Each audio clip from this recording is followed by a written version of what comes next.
उसको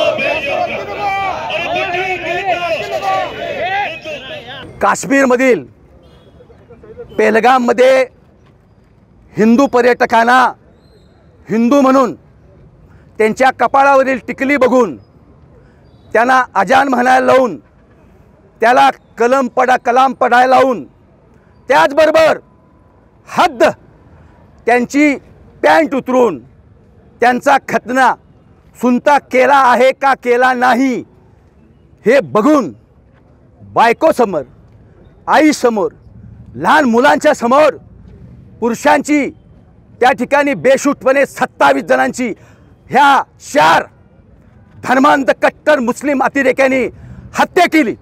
वास्तविक त्या क्षणाला देशातला हिंदू रस्त्यावर यायला पाहिजे होता। दिल्लीतल्या पाकिस्तानचं जे दूतावास आहे, बांगलादेशचं दूतावास आहे, त्याच्यावर हल्ला करून ते संपूर्ण हिंदूंनी जाळून टाकायला पाहिजे होतं, पण हिंदूंनी ते केलं नाही। नुसत्या मेणबत्त्या लावल्या, निवेदन दिली। आज आमची मागणी आहे, सरकारनं पाणी बंद केलंय।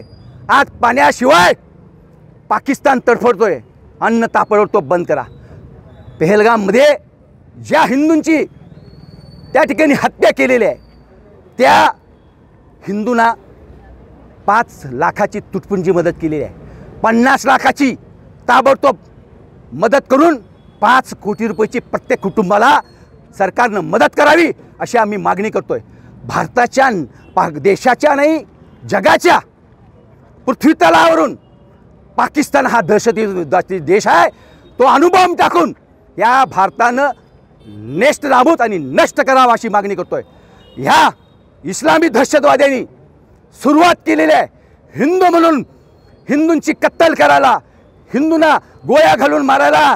आता ह्या इस्लामी दहशतवाद्यांचा शेवट अफजल खानचा जसा शेवट छत्रपती शिवाजी महाराजांनी केला तसाच हिंदू केल्याशिवाय राहणार नाहीत। हिंदू एकता आंदोलन, विश्व हिंदू परिषद, बजरंग दल, श्री शिवप्रतिष्ठान हिंदुस्थान, सर्व हिंदुत्ववादी संघटना आणि पक्षांच्या वतीनं कडक आणि तीव्र शब्दामध्ये आम्ही त्या ठिकाणी निषेध व्यक्त करतो।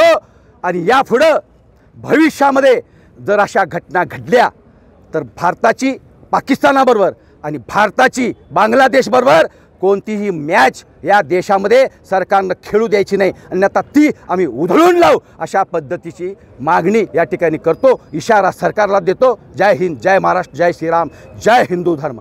22 एप्रिलला काश्मीरच्या पहलगाम येथे हिंदूंची जी बेछूट गोळ्या मारून हत्या करण्यात आली, अतिरेक्यांनी जी हत्या केली त्याच्या निषेधार्थ आज सर्व हिंदुत्ववादी संघटनाचे कार्यकर्ते एकत्रित येऊन माजी आमदार नितीन शिंदे यांच्या नेतृत्वाखाली राजवाडा चौकामध्ये हे अंतिम अशी आंदोलन करण्यात आली। पाकिस्तानचा झेंडा रस्त्यावर पसरवण्यात आला होता, ज्याच्यावरून गाड्या जात होत्या, थुंकलं जात होतं आणि शेवटी पेट्रोल ओतून तो झेंडा आम्ही या ठिकाणी जाळलेला आहे आणि तीव्र शब्दात याचा निषेध केलेला आहे। आज आपल्या देशानं वेगवेगळ्या 5 बंधन या पाकिस्तानच्या व्यवहारामध्ये घातलेली आहेत, त्याच्यामध्ये पाणी बंद केलेलं आहे। त्याचप्रमाणे मी या ठिकाणी सांगू इच्छिते, ज्या सेतूमध्ये नवीन आधार कार्ड या ठिकाणी काढलेली आहेत ती आधार कार्ड त्वरित तपासावी। येथील इथे या ठिकाणी अनेक पाकिस्तानी बांगलादेशी लोक आल्याचा संशय आम्हाला वाटतो, तेही आज आम्ही मांडलेला आहे आणि तीव्र शब्दामध्ये निषेध केलेला आहे। आमच्या पंतप्रधानांनी आणि देशांनी पाकिस्तानवर हल्ला करावा, तिसरा सर्जिकल स्ट्राईक करावा आणि त्यांनाही नेस्तनाबूत करावं। 27चा बदला 27,000 घेतला जावा अशी मागणी या ठिकाणी आम्ही करत आहोत।